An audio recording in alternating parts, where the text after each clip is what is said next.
Hello, welcome back to the YouTube channel of Bethel Evangelical Free Church Hanley. I'm Pastor Gervais Charmley. This is another video in the series on Staffordshire churches, and this is the beautiful church of St Mary, Gratwich.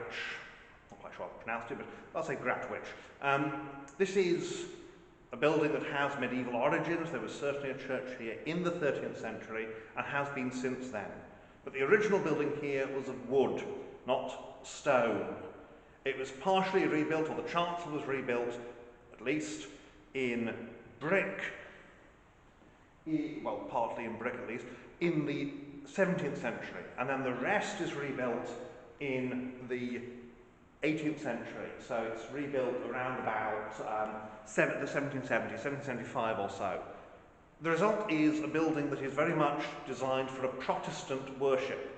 Remember the old principle that how you worship affects how your building looks. What is the key element in worship? Is it the Mass? Is it the music? Is it the Word? And this kind of date, the key thing is the Word. And we're not yet at a point where people are just imitating medieval styles for the sake of it. We're at a point where people are going, what do we want? And simplicity is the key. And you can see this here, this simple whitewashed building, very simple, very plain, very, very lovely in my opinion. So we'll have a look around at one of Staffordshire's smaller, I would think one of Staffordshire's smallest churches, but very lovely and very definitely sort of Reformed Church of England worship.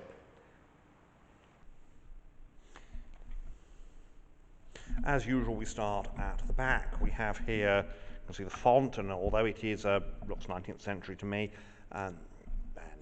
late 18th, it is very much your bird bath type, not your. We are trying to imitate a medieval font. Whatever happened to the medieval font? Here, it's certainly not in use anymore. We have a little curtained vestry at the back, and windows are largely plain glass. There is one Hellman Hunt Light of the World. I was trying not to be too sniffy about it. It was quite a popular painting, too popular, and so there are copies of it all over the place. You can see the chancel, that is the 17th century part, and the rest is 18th century, and you can hear the acoustics here. Acoustics are very good because it's designed for preaching. Originally there would have been a three-decker, maybe a two-decker pulpit, but you've still got, though the pulpit is lower, it's still a big pulpit for preaching out of. It's very much 19th century, but very much that sort of 19th century evangelicalism. Looking at the size of that pulpit was originally somewhere else.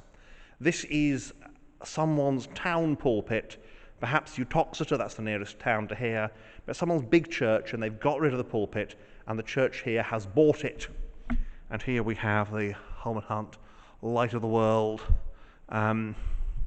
window. You could basically buy these pretty much off the peg, so it was so popular.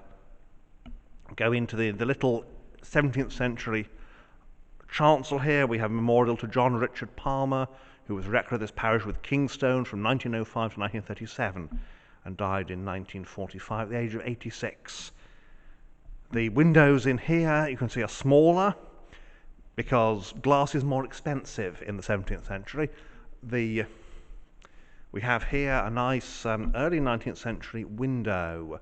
Christ receiving little children, bit faded, and on the other hand we have Christ the Good Shepherd. He shall gather the lambs with his arm and carry them in his bosom. This is to Francis, third son of John Hempstead, rector, and so he dies aged 7 years old, hence of course the little children imagery. And the east window is in imitation of the 14th century, quite a good one. You clearly had a very high church tradition here at some point. The parish chest is a nice bit of 18th century work by the look of it, very good. But most of the furnishing is sort of shade finding in a country house that. Most of the furnishings here are 19th century, and you've got that simple cross and crown at the west end, and you can see there's a boxed vestry now used for storage on the other side as well. So there we are. It's a very, very simple building. Sort of thing you look around, and that's why I say that pulpit cannot have originally been here. It must have originally been in a bigger church, and I suspect Uttoxeter, just because that is the nearest town. I could be wrong. It could be one of the villages, and the bigger village churches. This is such a tiny little building. Very, very nice. Single bell, you can see, just pull the bell, pull, and ding, ding, ding, and summon the folk to church. So, oh, trying to trip over too much. Very pleasant, very good, and we've got a good old Victorian Bible there on the pulpit. And everything about this pulpit says, I was not originally here. I was originally somewhere else. But very good. So, that's the inside. Let's go outside next. And so here we are at St Mary's, Gratwich. You can see behind me you've got this 18th century nave, and this is replacing obviously something that was there before, and my suspicion is that it was wooden. It may have been a little stone church, but whatever it was very small, because what replaces it is very small. And you've then got the 17th century chancel. It's quite common that the chancel is the responsibility of the rector. And that is whoever received back in the day, of course, no longer received, but whoever received the tithes of the church, they were responsible for the chancel. And so very often chancels and naves are rebuilt at different times and in different styles. And as we look around here, we'll have a closer look as to why we can tell that these two were built at different times. So let's have a look around the outside of the church, shall we? So here we are at the East End, more or less, here at Gratwich. We'll just move out a bit here. Here we are, here's the chancel. Now you can see here you've got these small stone mullioned windows, and you've got that stone doorway. And there you've got these big round-headed windows, well, slightly pointed. But the big thing to notice, and we'll go up close and have a look here, is the brick. This is a brick building. Now, brick is, of course, manufactured. There's something you can tell about stonework, that certain periods they like to have bigger stones than others. But brick is manufactured. And here we have the 17th century bricks. Now, it's been repointed recently, but you can see here the size of those bricks. And here we have the join. Look at the difference between the 17th century brick and the 18th century brick. The 18th century brick is bigger. It's taller. And that's a really good diagnostic for brickwork.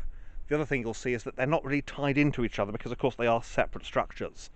But that doesn't say a lot, because they say chancels sometimes are separate, and also sometimes do some funny things back in the day. There's a little bit of decorative work here as what is known as diapering, where what you do, you can just about see it up here, you have some of the bricks have a blackened end, and they're arranged in a pattern. Now, because the black is a glaze normally, sometimes it has worn off, and so you can barely see the pattern, but there is this pattern here, and it's just a way of adding to the decorative nature.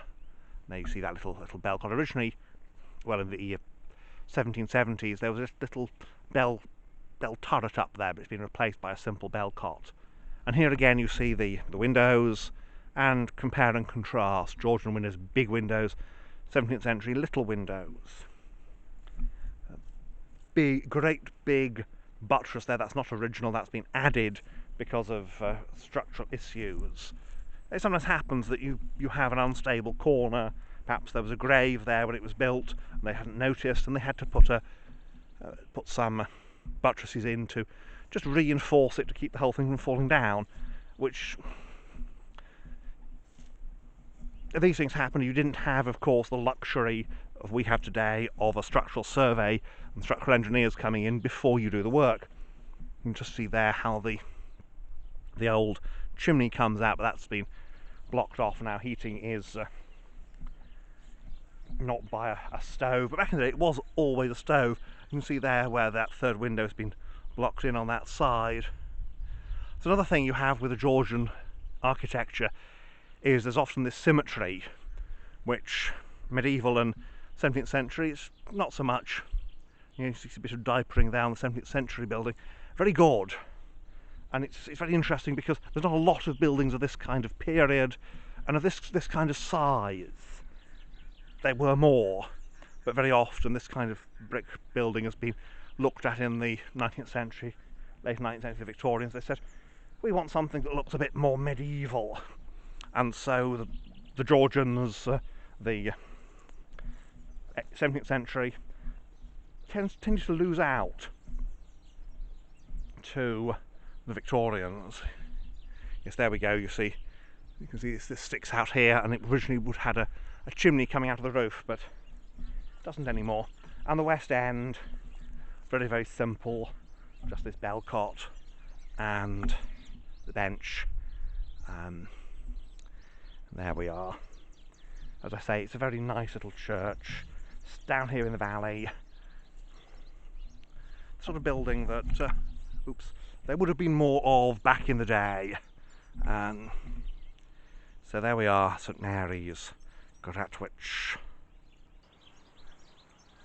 And so St Mary's, Gratwich, Staffordshire. Lovely building, as I say, and it's a period that's too little represented in what's left in church architecture, because it's a period when people like to say, well, let's replace, people later on, Victorians, like to say, oh, we don't like this is too plain, let's replace it, doesn't look medieval, let's replace it with something that looks medieval. Of course, the worst cases are where there's a real medieval church and the Victorians go, let's replace it with something that looks more medieval, and you go, what? But Victorians. But I hope you've enjoyed this. I enjoyed making it. I love these little churches. Any excuse to come out here sometimes. So thank you for watching, and may God bless you and keep you until the next time.